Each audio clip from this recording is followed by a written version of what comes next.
আসসালামু আলাইকুম। সবাই কেমন আছেন? ফেসবুকবাসী যারা বাংলাদেশ এবং দেশের বাইরে থেকে দেখছেন তাদের প্রতি রইল আমার সালাম।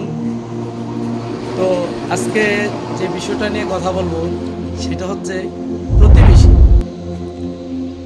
আপনার প্রতিবেশী যদি ভালো হয় আপনার অনেক উপকার আছে, আর যদি খারাপ হয় আপনার অনেক ক্ষতি আছে।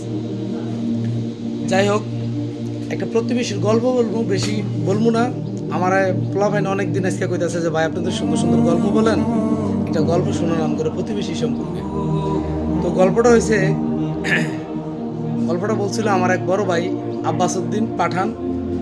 উনি অনেক আগে বলছিল, তো বাইরে আমি স্মরণ করি এই গল্পের মাধ্যমে, ভাই সুস্থতা কামনা করি। তো গল্পটা হয়েছে, এক লোক গ্রামে বাস করতো।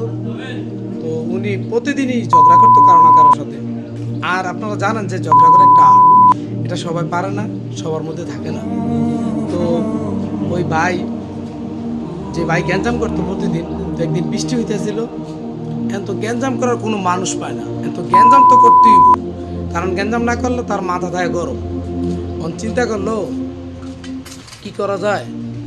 পরে বাসায় বৃষ্টি হইতেছে, পানি পড়তেছে, গ্রামে বোল আছে না, বোল বালতি বা বোল এরকম একটা ইয়ে নিয়ে পাইতে রাখছে। পানি পড়তেছে, পরে বোলটা ভরছে আর আবার কী করলো পানি। তো সাইডের ঘরের হ্যাঁ কইলো, দাঁড়িয়ে কইলো কি দরকার আছিল। সাইডের ঘরে আবার এক ভাইয়ে দেখছে, তো দেখে কইলো কি দরকার আছিল ওই পানিগুলি লওনের, আবার ওই পানিগুলি ফালানের। কয় বেটা তুই কথা কবি কম, কথা একদম কম কবি। আমার পানি আমি ফালাই, নাইলে লই, যা মন তা করি, তোর কোনো সমস্যা আছে? গল্পটা আসলে বলার অনেক কারণ আছে। ফেসবুকে অনেক কিছু পোস্ট করি, অনেকেরই কে জ্বলে।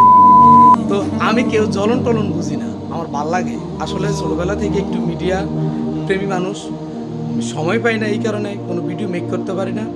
তো অনেকে আছে এরকম গায়ে পড়ে ইয়ে করতে চায়। তো আল্লাহ সবাইকে হেদায়েত দান করুক, এই রমজানের উসিলায় তাদেরকে জ্ঞান দেখ, সবার সুস্বাস্থ্য কামনা করে আজকের মতো বিদায় নিচ্ছি। আবার নতুন গল্পে দেখা হবে। সবাই ভালো থাকবেন। আল্লাহ হাফেজ।